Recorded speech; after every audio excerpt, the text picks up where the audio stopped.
experience oneness and timelessness, those are basically the same thing, because when it's oneness, time is involved. It's just a vehicle of the oneness. And talking about Krishna and the life of Jesus and stuff like that, I try not to get too deep into them, and I try not to really focus on them and want to remember much of it, because why would anybody want to just relive an old past memory? You like, how much can you tell me about your life? Like, most people don't know that much about their own life. And the point with that is not ever trying to down talk any of those people, any of those beings. But when you really understand the oneness, like, we are all one being, learning through a vehicle of time how to understand harmony and love and peace and hatred and anger and all those things we're learning, but it doesn't mean we have to exercise them anymore upon each other or the environment or other living things, but we're still doing it. And we know that. And we should almost, I mean, not in the Hunger Games way, but in a way where if people want to live by the money game, it's just a money game now. I'm not trying to downgrade it or down talk anything that our ancestors or our forefathers or any of those things did in any countries.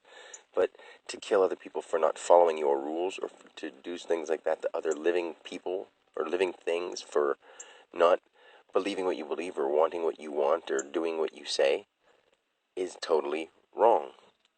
If those people aren't harming other living things or people, then you can't be like, you have to do this because we require it of you in order to be alive. Because you live here. This is what we require of you, to be alive in this area of the world. What we call the world, it's actually just us. When you get to the oneness, the planet Earth is just one little blip of what you are. So that's how vast and amazing it really is. In fact, the galaxies are a blip of who you are, and how they formed, and how they reform, and how they reform, and how they reform, and they update every second. Every moment of time they seem to update, because they're evolving with us through time from our perspective. But when you aren't in your body and you're there, it's everything and anything you could imagine. There is no space, there is no moons and stars without a body to experience them. And that's too hard for most people to even fathom. So saying that the money game, I don't mean to say game, because people have used that analogy way too much, and it's not really a game, because people have been hurt way too much over in the name of money, which really has no value. If someone says, hey man, can you do this for me? I'd rather do it for them to be like, well, if you give me $100, I'll do that for you. If it doesn't take anything but my time and effort, sure. But in this day and age, now you have to put up your own money to help somebody out first, so that they'll reimburse you, and that kind of stuff just gets to be where we start losing trust in each other, and that kind of stuff just happens naturally, because we cause it. And we have this money game idea. If we did it through love and compassion, there would never be an argument. We would teach love and compassion from the time we were born.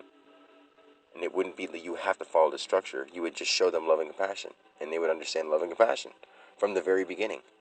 You wouldn't be doing almost any of the things we do right now. So starting over is really hard. So in a way, the world is going to keep going on, and some people are going to start doing the new thing, and maybe not living the money game, maybe being in a different part of the world and operating in a totally different system, totally different society, totally free economy, no economy, just surviving and living together and working together to produce things without money and without anything but effort, love, and time, and to keep evolving as a species, as a civilization, not as an economic structure. We're not going to evolve as an economic structure, because the economic structure is propelling us towards the means of a totally being ruled by others end. And then with those others making it easier for themselves so they can sit back and just enjoy the profits, they'll turn everybody into robots, and everybody will end up rebelling, and robots have no feelings, and it's a long played out scheme of many different outcomes that could possibly happen. We could stop it, we could let it happen, we could sit and gripe and not do anything, and it seems like any of those possibilities are up in the air, because it feels like to me there's a spiritual movement, because I've had a spiritual experience, and most people don't. And a lot of people that say they do have meditated a couple times and got a good breather and thought, wow, that was cool, and they don't understand anything about God and spirit and the history of how time works and space itself, and they call it quantum physics, and now everyone's confused by science. But even scientists don't know what to explain certain things with, and I can't either with words, but I can if you listen to me try to explain it with what words I have. Everything has to evolve, even if it's from the most subtle bump and vibration and sound and sensation, until it had to think of some kind of form of thought, whatever we would call it at that point, from that being that's doing its thought and creating more evolutionary progress in its own kind of thing, a mineral, a vapor, a gas, all those things had to evolve into more things and more things on such a small level that they combined and made other things. So those things combined, just like we mix ingredients, make the things that they are. So those things thought through the vehicle of the oneness. And I've experienced that as all those things. And as time vehicle makes it progress, it does it really slow. Really, really, really, really, really, really, really, really, really slow until we figure it out. And so many people are not going to ever figure it out during this lifetime that the world may stay this way, but could change all the violence and the harm that we do each other. So many things can change in a worldwide scale. But on a whole, people are still going to commit crime, and people are still going to do that until they really listen to somebody. And most people have this whole thing against listening to somebody that's not them, or someone they know, or one of their friends' friends that seems cool. Yo, Joe Johnson at the party was real cool, man. I think I'll listen to him.